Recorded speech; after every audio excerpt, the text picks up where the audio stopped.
자, 윤석열 전 대통령에 대한 체포방해 혐의 등에 대한 1심 선고가 나왔습니다.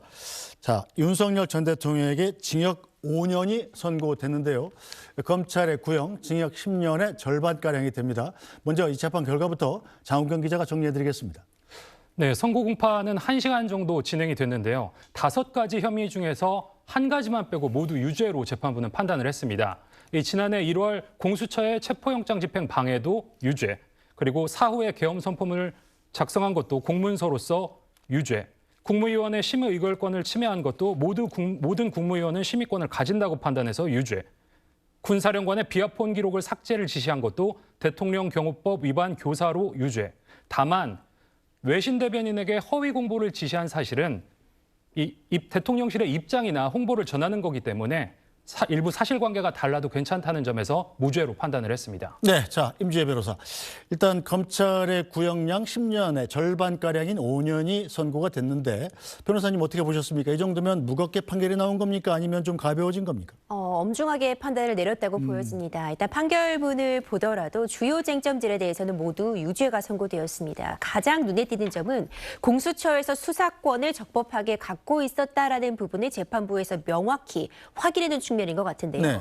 계속해서 공수처에서 이 내란죄에 대한 형사재판 수사 권한이 있었는지가 쟁점이 되어 왔는데 이번에 재판부에서는 직권남용 혐의에 대해서 공수처에서 수사권을 갖고 있는 것이 명백한 이상 네. 그 직권남용 혐의도 결국 12.3 비상계엄 선포 과정에서 벌어진 일이기 때문에 이 관련된 사건으로 내란죄에 대해서 공수처가 수사할 권한이 있었다는 점을 명확하게 했습니다. 이 공수처가 수사권을 갖고 있었기 때문에 적법하게 발부된 영장에 대한 특수공무 집행 방해 혐의가 유죄로 인정되었다는 점에서 앞으로 다른 재판에서도 공수처가 수사권을 갖고 있었다. 네. 그에 따라서 수집된 증거가 이제 증거로서 활용되는데 문제가 없게 됐다는 점에서 의미를 가진다고 보고요. 일단 구형은 10년이었지만 그의 절반 정도에 미치는 5년이 선고된 부분에 대해서 일반적인 경우라면 네. 보통 검찰의 구형에서 절반에서 3분의 2 정도가 선고된다는 점을 감안할 때 이런 부분이 충분히 감안된 것이 아닌가 싶고 특히 사후 비상계엄 선포문과 관련해서는 유죄로서 인정이 되었지만 윤석열 전 대통령의 가담의 정도가 다른 범죄에 비해서는 그렇게 높지 않았다라는 부분을 양형에서 참작했다고 밝혔습니다. 그 외에 윤석열 전 대통령의 나이라던가 이런 부분 역시도 고려는 되었겠지만 어디까지나 양형 기준의 범위 내에서 재판부에서는 판단을 한 것이라고 보여집니다. 네, 저 장훈경 기자. 윤석열 전 대통령이 받고 있는 재판이 지금 8개입니다. 이 재판을 포함해서요. 이번 재판이 내란 우두머리 혐의, 즉 내란 본류 재판은 아니죠. 그런데도 불구하고 이 재판이 1심 선고가 첫 번째 선고가 갖는 의미가 남다르지 않습니까?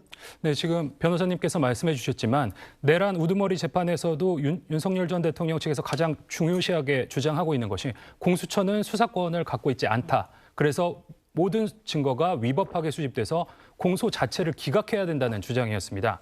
하지만 오늘 재판부가 공수처의 수사권을 명확하게 인정을 했기 때문에 이 부분에 대해서 물론 재판부는 다르지만 그 직위원 재판부에서도 이런 부분을 참작하지 않을 수가 없고요. 다만 오늘 원래 재판에서 또 한 가지 관전 포인트 중에 하나였던 게 그 외신 대변인을 통해서 허위의 사실을 공보하도록 지시한 의혹과 관련해서 이것이 국회를 봉쇄하지 않았다라는 게 허위 사실인지 여부를 따지지는 않았기 때문에 네. 그런 부분에 대해서는 내란 우두머리 재판을 좀 더 지켜봐야 될 것 같습니다. 네, 일단 다른 재판에 끼칠 영향이 작지 않다고 봐야겠군요.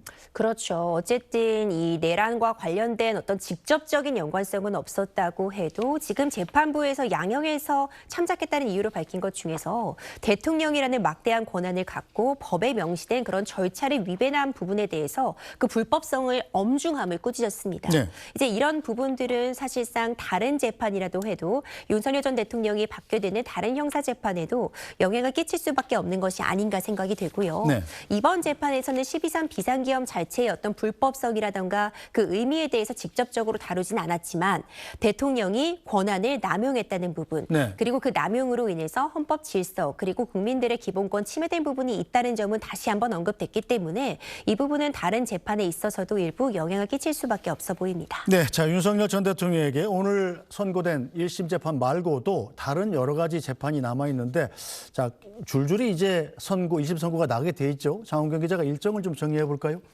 네, 일단 윤석열 전 대통령과 관련한 형사 재판이 지금 8가지가 진행 중인데요. 네. 이 체포방해 관련 사건은 오늘 선고가 됐고 이 본류라고 볼 수 있는 내란 우두머리 혐의 사건은 다음 달 19일에 1심 선고를 할 예정입니다. 네, 특검이 지금 사형을 구형해 놓지 않았습니까? 네, 맞습니다. 그리고 북한의 무인기 투입 의혹과 관련한 일반 이적 혐의 사건은 이제 첫 공판이 이미 열렸고요. 네. 나머지 한덕수 전 총리 재판 관련해서 위증 혐의라든가 이종섭 전 장관의 호주 도피 관련 혐의, 순직 해병 수사 외압 관련 직권남용 혐의, 그리고 명태균 씨로부터 무상으로 여론조사를 받은 혐의 등과 관련해서는 지금 공판 준비기일이 열렸거나 네. 앞으로 예정돼 있는 상황입니다. 또 20대 대선 과정에서 김건희 여사로부터 건진법사 전성배 씨를 소개받은 사실이 없다고 허위 사실을 공표한 혐의에 대해서는 아직 그 재판 네. 진행 상황이 잡힌 뭐 여러 가지 재판이 있습니다만 임 변호사님 보기에도 가장 중요한 재판은 이제 다음 달 19일에 1심 선고를 맡게 될 내란 우두머리 혐의 재판이라고 봐야겠죠. 그렇죠. 여러 가지 재판들이 진행되고 있지만 가장 법정형이 무겁게 규정되어 있는 건 이 12.3 비상계엄 선포를 과연 내란으로 볼 수 있는지, 이 내란의 우두머리죄가 인정될 수 있는지 그 재판일 것 같습니다. 네. 윤석열 전 대통령 측에서도 이 내란죄가 인정되지 않아야 한다는 부분에 가장 총력을 기울일 수밖에 없는 것이 법정형이 사형, 무기징역, 무기금고뿐입니다. 이미 검찰에선 특검에서는 사형을 구형한 상태이기 때문에 재판부에서 어떤 판단을 내리느냐에 따라서 사실상 다른 재판의 결과가 무의미해질 수도 있는, 그렇죠. 중형이 선고될 수도 있는 어떤 그런 상황이기 때문에 일단 가장 중요한 재판이라고 한다면 당연히 내란죄 형사재판이라고 볼 수 있습니다. 네, 어쨌든 간에 윤석열 대통령 측은 2심, 3심, 대법원까지는 간다고 봐야겠군요. 그렇죠. 이제 모든 재판들이 항소와 상고를 거칠 것은 분명해 보입니다. 이후의 진행 과정에서 결국 판결이 확정되기까지는 시간이 좀 걸리겠지만 이 특검법 등에 따라서 다음 항소심 같은 경우에도 이제 3개월 이내에 선고해야 된다. 이런 규정을 담고 있어서 1심보다는 조금 더 속도감 있게 진행이 될 수 있을 것이고 이미 1심을 진행하는 과정에서 많은 자료들이 정돈된 상태이기 때문에 이 시간은 좀 단축될 수는 있겠지만 최종적으로 모든 판결이 확정되기까지는 아직도 좀 많은 시간이 남아 있는 것 같습니다. 네, 장훈경 기자. 지난번 내란 우두머리 혐의 재판에 사형이 구형되는 순간에 윤석열 전 대통령이 씩 웃지 않았습니까? 자, 그런데 오늘은 그보다 상당히 좀 가벼운 혐의의 재판이라고도 할 수 있는데 오늘 분위기는 상당히 좀 진지했던 것 같아요. 네. 오늘 재판정에 저희 취재진도 들어가서 네. 이 소식을 저도 들을 수가 있었는데 이 처음 시작할 때보다 끝나갈 때쯤 점점 이제 유죄 관련한 재판장의 말이 이어질 때마다 점점 얼굴이 좀 붉어지는 모습을 보였다고는 합니다.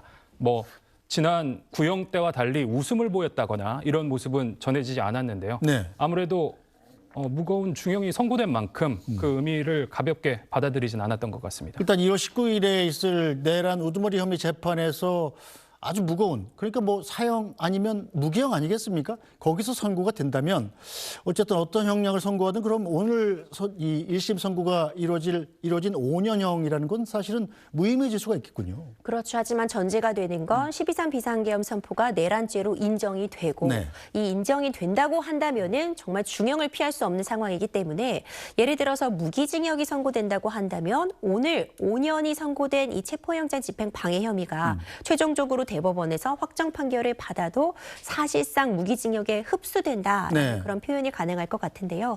하지만 아직까지 확정된 재판이 없기 때문에 관련된 소식들은 좀 더 지켜볼 필요는 있습니다. 알겠습니다. 자, 특집으로 전해드린 뉴스 브리핑은 여기서 모두 마무리해야 될 것 같습니다. 자, 지금까지 임주혜 변호사, 장훈경 기자 수고하셨습니다. 네, 뉴스 브리핑은 잠시 뒤에 돌아와서 인사드리겠습니다.